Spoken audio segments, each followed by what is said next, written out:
the 2nd Battalion of the Royal Sussex Regiment at the time of the Indian Mutiny in 1857, and who gave their lives for their country.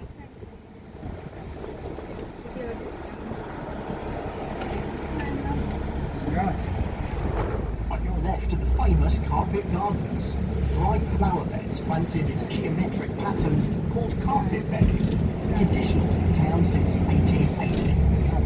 These beds are propagated in the council's own nurseries. Opposite the carpet gardens is the sad site of the former Claremont Hotel, destroyed by fire on November the 22nd, 2019. This beautiful Grade 2 listed building was very like the next door Burlington Hotel, and it is hoped that the new building can soon rise up to take its place in a similar style. Look out for the bandstand on your left with its blue roof. Built in 1935, there is no other like it in the United Kingdom, offering a wide variety of live musical entertainment with over 140 events each year, including firework displays, children's concerts, brass bands and popular tribute bands. There is seating for 1,400, and when it first opened, the entrance cost I think that's what I was getting confused with. That's when we took our pictures. This is the stop for the bandstand. For the bandstand. I'm sure of it.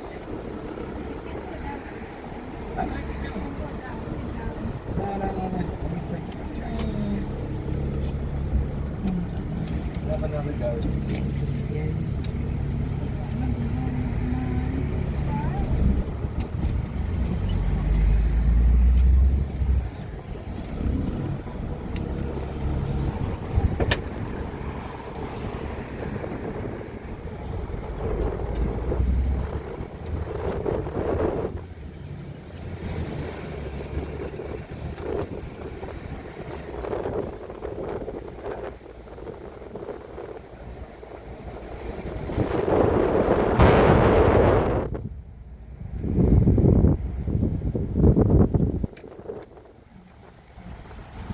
To your left, the round building on the top of the hill is the Wish Tower, number 73 of the 74 Montano Towers, which were built along the south coast from Folkestone to nearby Seaford to protect the coastline from invasion by Napoleon.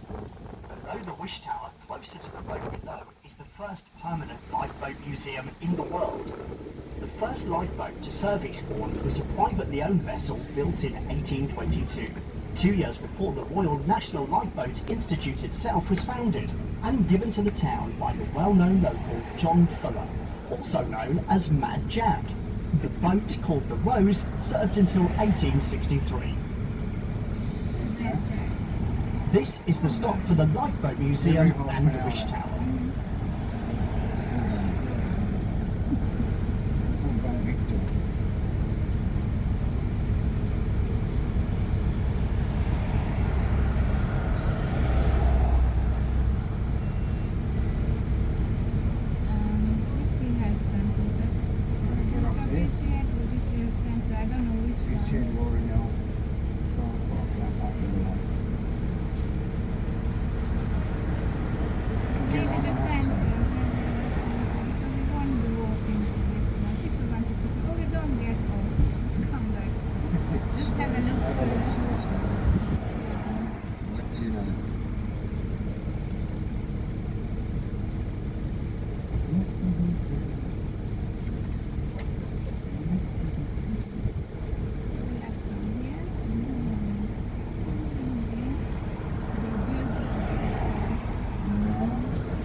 May 1874, it was announced that local resident William Burke was proposing to build a magnificent hotel with a cost of £50,000.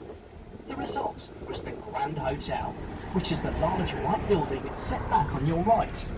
The only 5-star seafront hotel in the country. This one? Well, it looks like the castle in Cape Town. Guess that. Check it out. When the Grand opened in 1877, there were only 6 bathrooms, serving 200 rooms, and chambermaids had to carry hot water up to the bathrooms twice a day.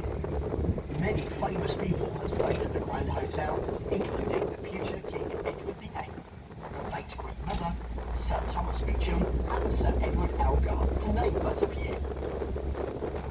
Eastbourne had one of the very first municipal bus services in the world, starting on April the 12th, 1903.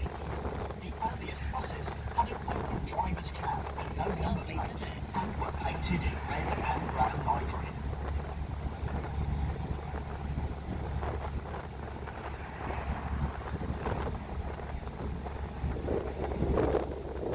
You will soon be able to see the white cliffs rising to almost 600 feet pointed here on the left.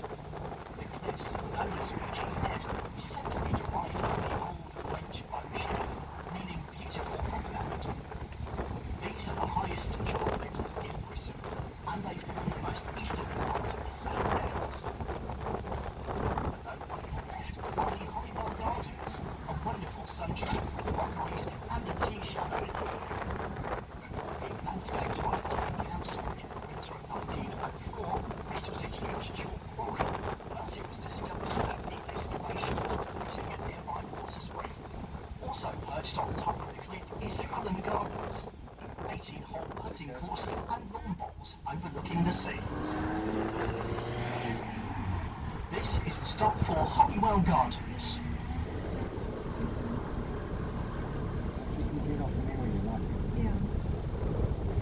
The Victorian building on your right was the All Saints Convalescent Hospital, built in 1869. Originally an Anglo-Catholic nunnery. Due to the climate here being considered good for health, many hospitals and nursing homes were built in Eastbourne. Since closing as a hospital in 2004, the chapel is used as a venue for weddings and formal dinners. On your left are the Italian Gardens. These are unusual secluded lawns with a seated wooded amphitheatre carved out in the cliff face. Next is Beachy School, founded in 1895 by Mrs. Frances Boyle.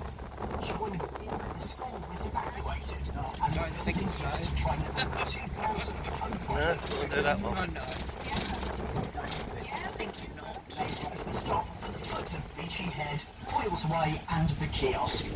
You can walk to the top of jump Beachy off Head from Beachy here, but be warned, it is very steep. For the top of Beachy Head, please stay on the bus. No, I'll stay there. Oh, you're going to attempt that.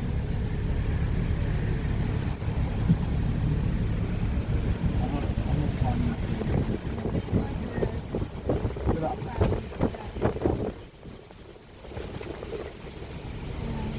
Nice little jaunt, isn't it?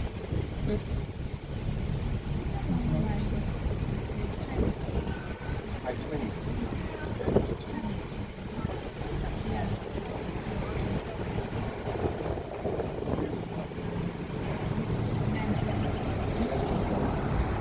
Maybe she thought I'd leave my camera. Who is the camera? Who? Oh yeah, I don't know. Okay, let's go.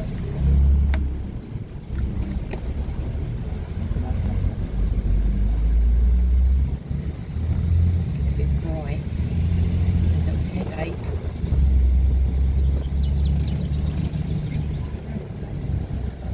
Eastbourne was mentioned in the Domesday Book, but it was then known just as Bourne. East was added in the 13th century. The Bourne stream itself has been diverted many times over the years to form ponds, power water mills, and even to supply a brewery. Eastbourne prospered during the Middle Ages as a sheep farming area and thriving fishing centre. In 1555, the settlement was sold to 3 wealthy Sussex families, the Burtons, the Gildridges, and the Selwyns, whose legacy can be seen throughout the town today by way of street names and features.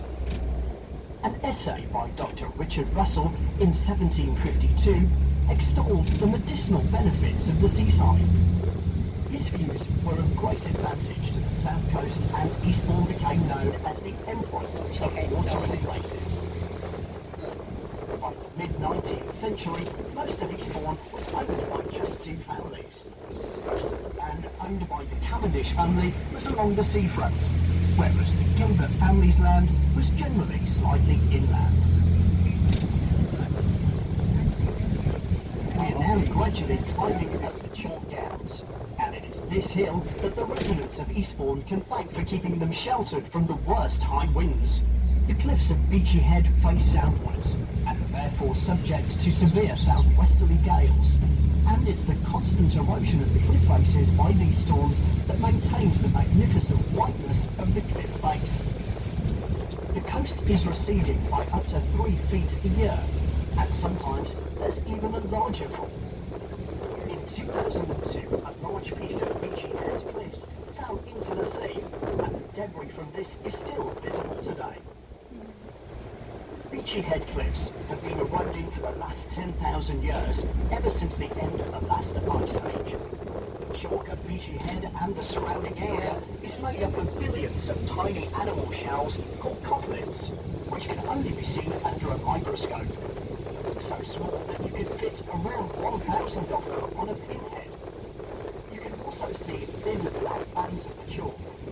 These are formed by a chemical process which dissolves the silica fragments. When sea creatures, such as sponges, die, they leave behind tiny silica fragments which ingrain themselves into the chalk and form flint nodules. Flint is one of the most useful rocks and metals ever found.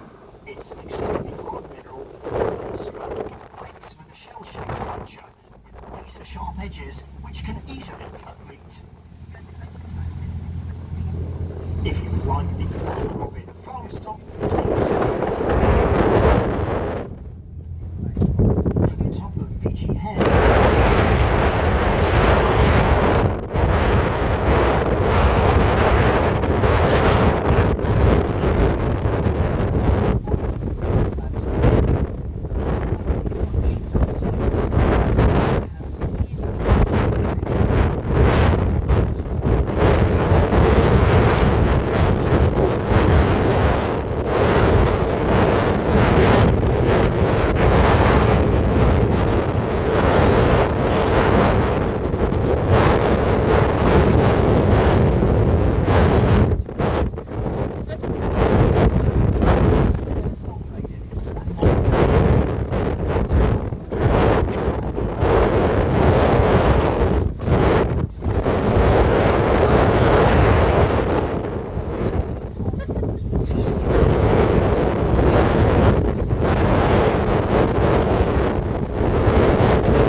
Pursuit Lighthouse stone structure was started in 1831 using Aberdeen granite, hauled south by oxen teams and local limestone, and came into operation in 1834.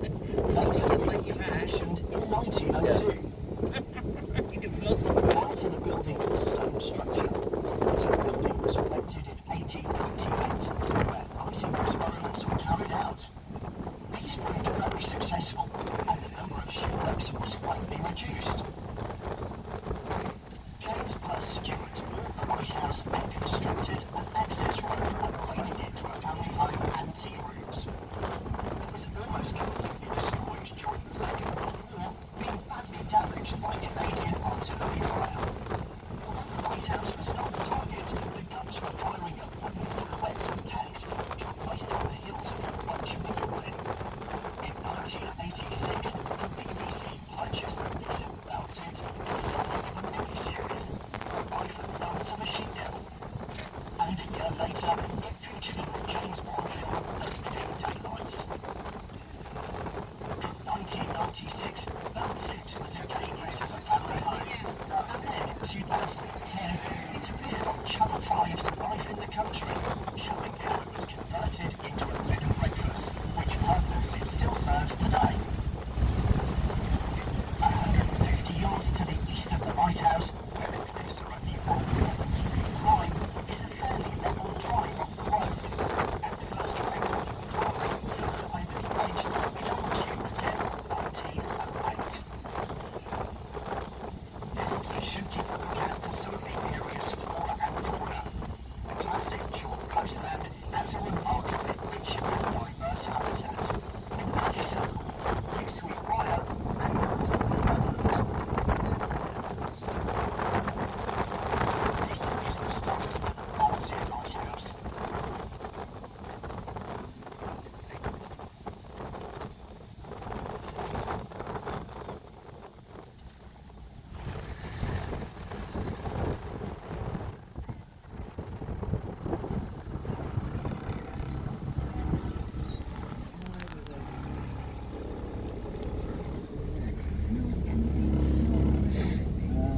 I just bought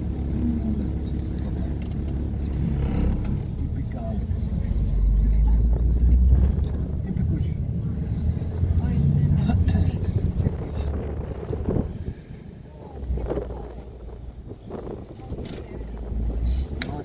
Now we are continuing our journey to Berlin Gap, where there is a staircase which will take you to the shore, offering panoramic views of the Seven Sisters Cliffs. Haven Brow, Chalk Brow, Westwood, Burners, Flagstaff, Point, and Wayne Hill Brow. The present staircase was installed in 1996, replacing an earlier damaged structure. This was moved back to the cliff line in 2002, along with the access bridge, which was later lengthened.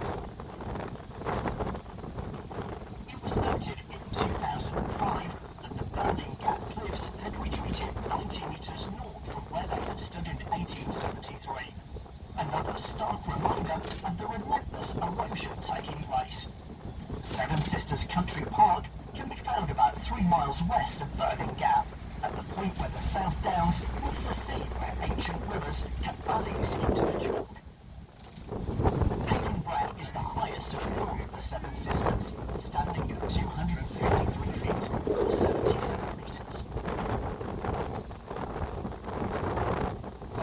To the staircase, the cottages on the left. There used to be 8, but due to the erosion, 4 have gone. Latest being demolished in the spring of 2014. Also, the National Trust rooms the shop, offering an extensive range of meals, snacks and drinks.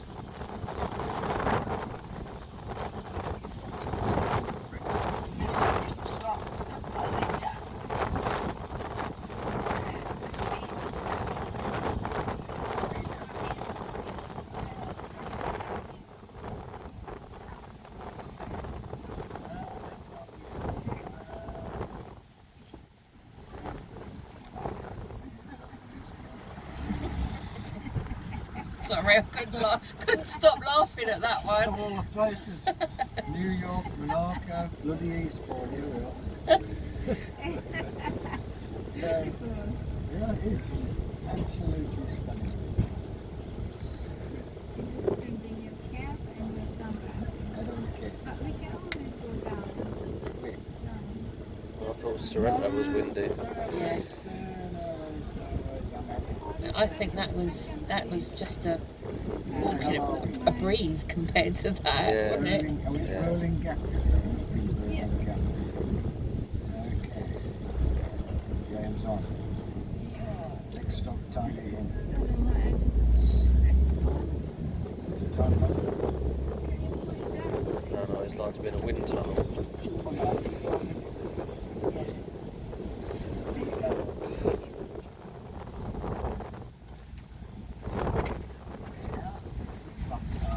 Go again for a bit of When it's not so windy, windy. you can come back and Windiness. go down the beach. How can we? When it's not so windy. You sure about it? Yeah, that's good. I will be the plan like this. Uh-huh. Mm-hmm. Uh-oh. Could be a wind again, yeah.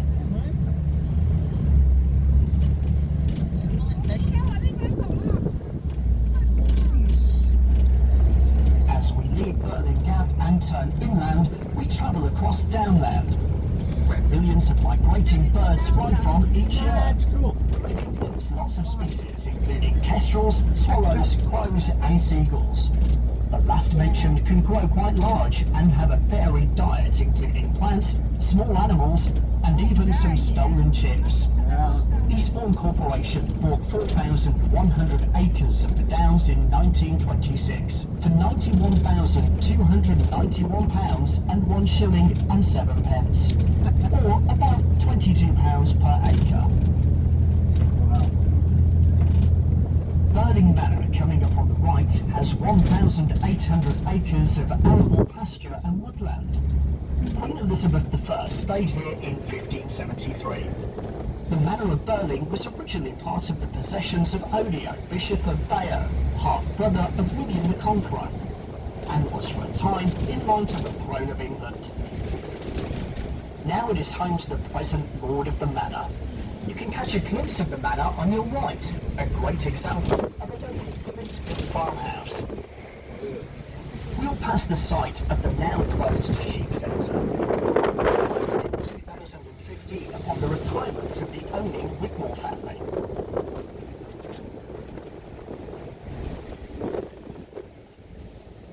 Check this out.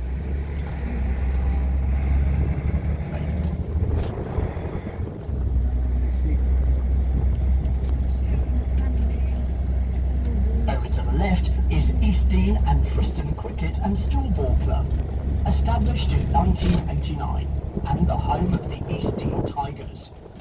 Eastbourne is recorded as being connected to Nuda, King of the Saxons, in 689 AD. It's a small but delightful community where at the ancient village green you will find the village hall. Every Wednesday morning there is a farmers market started in 2003 by Lord of the Manor, Charlie David Gilmore, selling fresh and local produce and arts and crafts. The village church is dedicated to St. Simon and St. Jude. It has a Saxon tower with an unusual gate to prevent cattle from entering the church. Just behind the village hall is the 15th century Tiger Inn and Hiker's Rest, a quaint old place to have a well-earned rest, meal and drinks. At the Tiger Inn, they offer local real ales.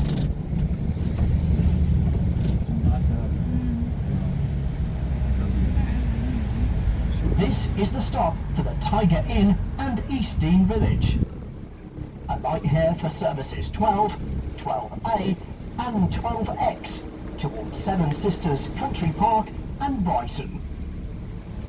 Really? I think there's a little buses. Or, near the train station. I reckon I've had that one.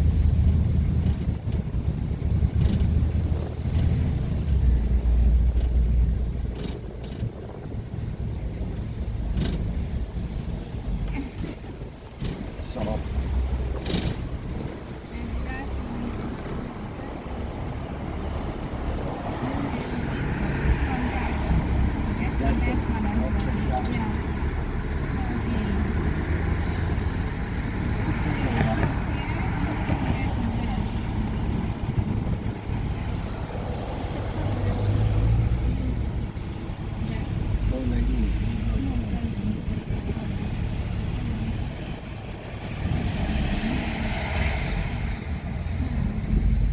I don't know. Back towards down.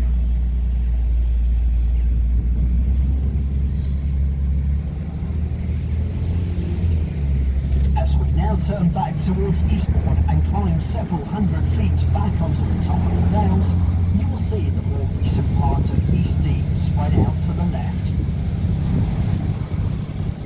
South Downs Way is a popular defined footpath trail which starts at Beachy Head and proceeds about 100 miles westward to Itchen Abbas in Hampshire, just northeast of Winchester. The term Downs comes from the Saxon word dun, meaning hill. Sand dunes are so called for the same reason. In 2003, proposals were put forward for the area to be appointed a national park, which status was achieved in 2010. Set into the downs to your right is a dew pond providing water for livestock. The South Downs are a peaceful place to visit today, but this was not always so, as in 1793 France declared war on England and Holland. Beachy Head was chosen to be Thomas. The town watched the coast year-round in case of invasion. One mad Frenchman even tried to build a tunnel under the channel during World War II. The area became known as the Clapham Junction of the Skies, and both Allied and German airmen used Beachy Head as a navigation point.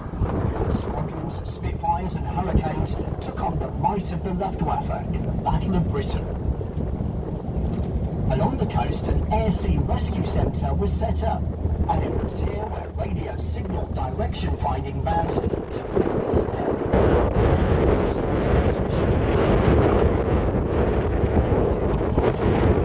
Went out from New Haven port to rescue pilots and crew. Beach huts were turned over and filled with sand to block landing areas. During the early part of the war, hundreds of children were evacuated from London to Eastbourne, but by the middle of 1940, everyone except those doing essential work were sent away from the town. This area was hit more often in raids than any other town in the south coast, doubtless because it was so close to the RAF listening stations. In the second half of 1942, fighting on the raids inflicted heavy casualties and damage to Eastbourne and its population for almost a year.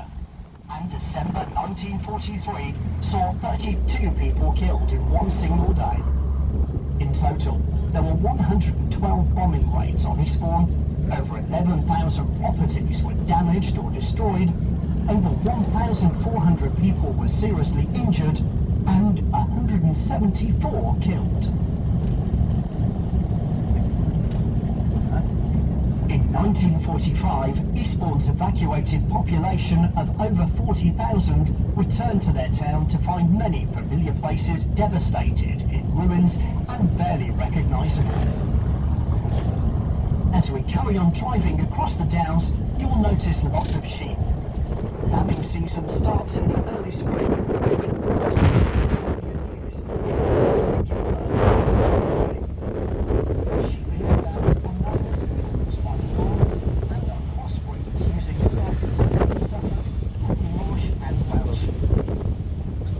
What's going the other way?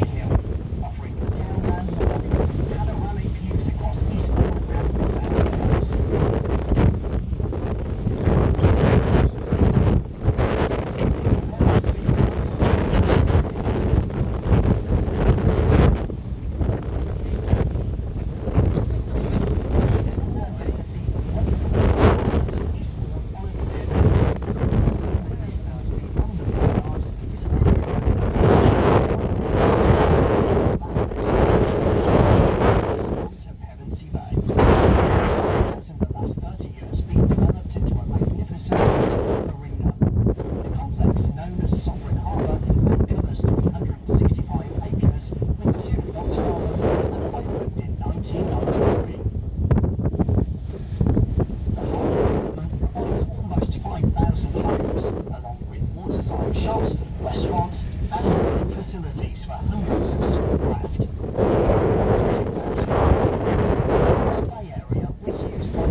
into the town from the Downs by a different route, passing close to Meads Village. Still today a more exclusive address, where ground property was built during the late Victorian era, and much of this survives intact today. In 2014, skeletal remains of a young woman who lived around 425 AD were discovered in the vicinity of the Downland estate. On our left, we pass the Chelsea College complex, which nowadays forms the Eastbourne campus of Brighton University. The 18th and 19th centuries would see Eastbourne change from a small village into a bustling town. Everything changing after the Prince Regent made Brighton into a popular health resort and built the flamboyant Royal Pavilion there. Two monarchs visited the quiet fishing community in the Middle Ages, Henry I and Edward II, both staying in the manor house near the centre of the town off the area known as the Goths. The population doubled every 10 years in the mid-19th century, with the arrival of the railways in 1849, and tourism to the town's attributes. The population grew from a little over 3,000 in 1851 to 22,000 in 1881, and today it's over 100,000. Electricity came early to Eastbourne, and the first building to be illuminated was the Floral Hall in 1881, and the first public lighting was seen in September 1882.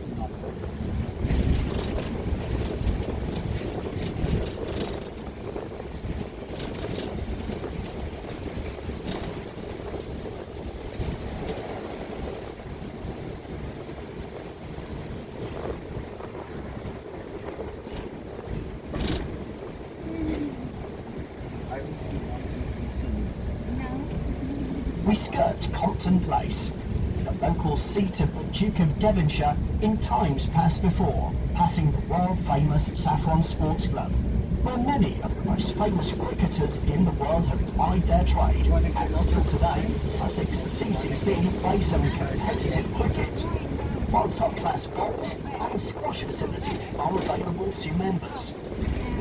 At Eastbourne Town FC, Eastbourne Hockey Club and the town's cricket club play their home fixtures. The grounds are once ringed by beautiful elm trees, but most of these perished during the notorious Dutch elm disease ravages of the late 20th century. Coming up to your left, Eastbourne Town Hall.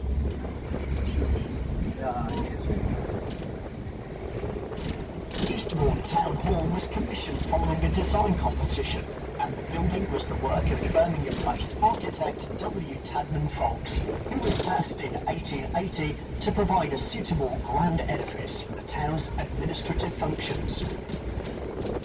Of red brick construction with moulded brick decorations, Portland stone dressings and grey Welsh slate roofing in the free Renaissance style. The foundation stone was laid on October the 9th, 1884, and the building opened on the 20th of October, 1886.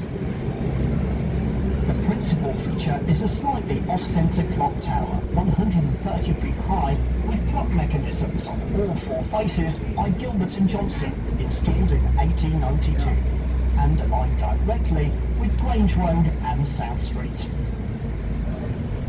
The area of Grove Road and South Street is popularly known as Little Chelsea, where an alliance of small traders promote a shopping district of small shops where customers can buy from independent outlets, including galleries, antiques, books, cafes, boutiques, interiors including fabrics and art are all set in quaint Victorian shopping streets, where tall terraces tumble over the pavements. Having passed along South Street and Guildbridge Road, we now see Eastbourne's magnificent Grade 2 listed railway station. This was not the original terminus, which was a timber structure to the north of the current station, but was built in 1872 on the instruction of the Chief Mechanical Engineer of the London, Brighton and South Coast Railway, Frederick Bannister, and designed by F.D. Brick. The station is of yellow brick and sandstone with a prominent clock tower on the street frontage and a beautiful vaulted canopy with lantern roof. There was originally a goods station on the northern side of the buildings, of which survives today, transformed into the Enterprise Shopping Centre, a fine group of small traders and market stalls. Eastbourne Station boasts a fine signal box, also Grade 2 listed, though it was decommissioned in 2015, replaced by the computerised signal system at Three Bridges, some 40 miles away. You can catch trains to Brighton, London, Hastings and Ashford. This is the stop for Eastbourne Railway Station. Alight here for buses to Brighton, Hailsham, Uckfield and Lewis. It's a shopping centre, right, isn't it?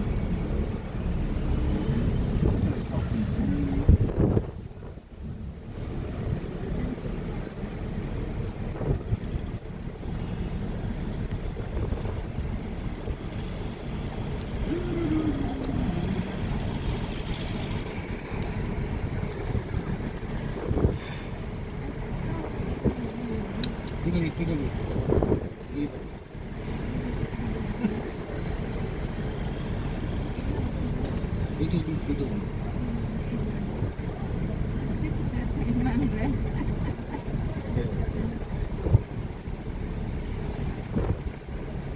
Chinese people. Just think about 4 or 5 there. Good. Maybe on the weekend. Oh, when the kids go down. Yeah, you're that's cute. That's cute. It's only for 10 plus 11. Bloody hell, 7 o'clock. It's way too early.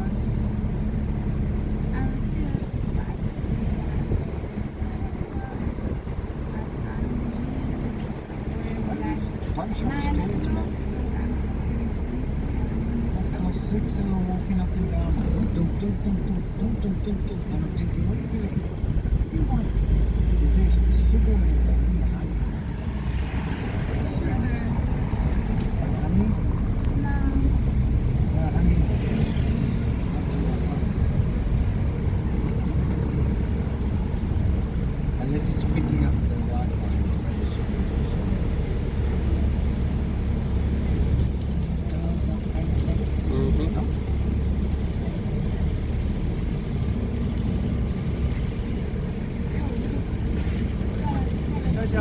It's quite a nice town, this It year. is, yeah.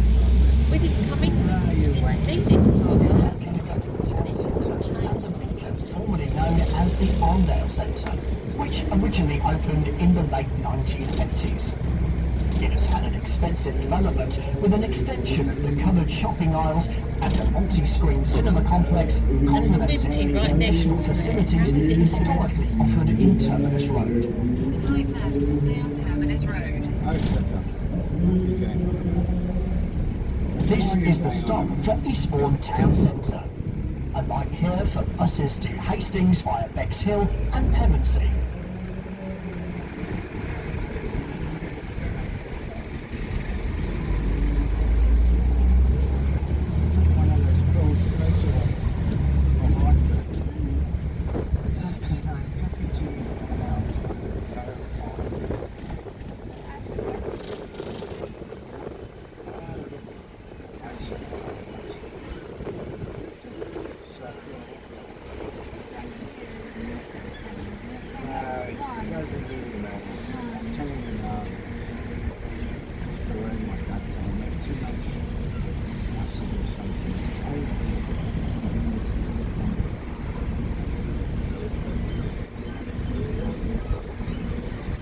See a doctor around.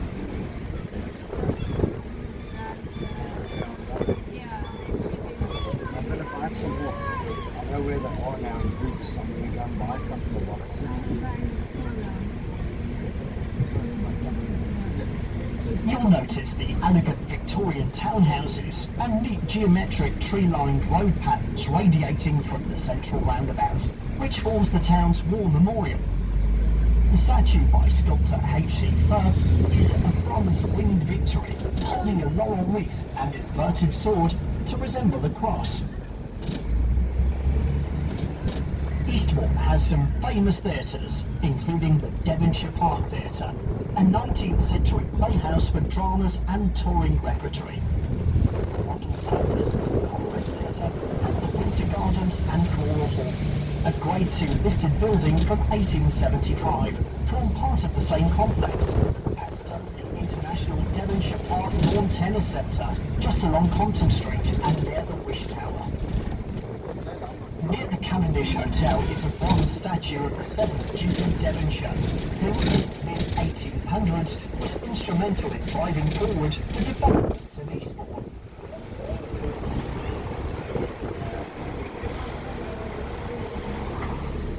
We are now coming to the end of our tour. We hope you have discovered enough from your trip to want to explore the town and surrounding area further. You might find out, for example, about the town's history of smuggling. The coastline around here was ideal for this most widespread of occupations during the reign of King Edward I around 1300, when a customs duty was placed on the export of wool, which was in great demand throughout Europe. The initial dues were quite small, but as the 100 Years' War progressed, so taxes were raised to help pay for the troops who were engaged in fighting. Such was the loss of revenue to the government that smuggling became a more and more serious offence. In fact, it became a crime punishable by death in 1661, making the struggle increasingly more risky and violent. In 1831, the Coast Guard took over the policing of the shores, and eventually the industry diminished and became largely controlled.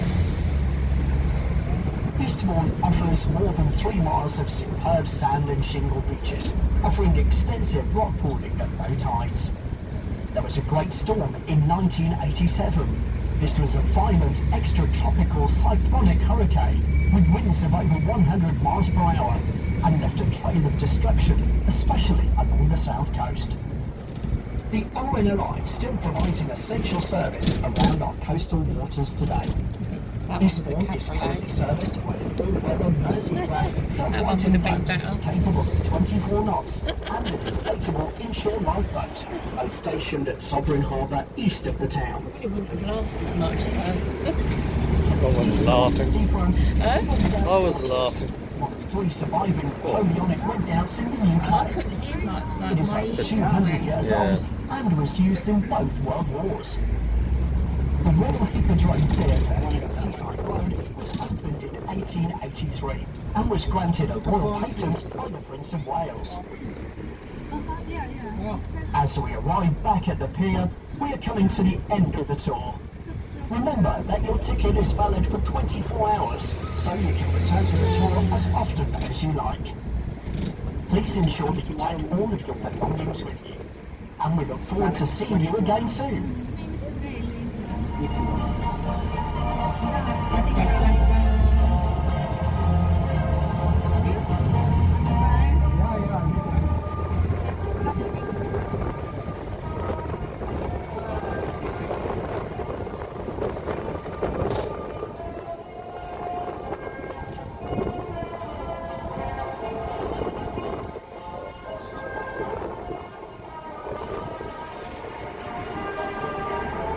That's it.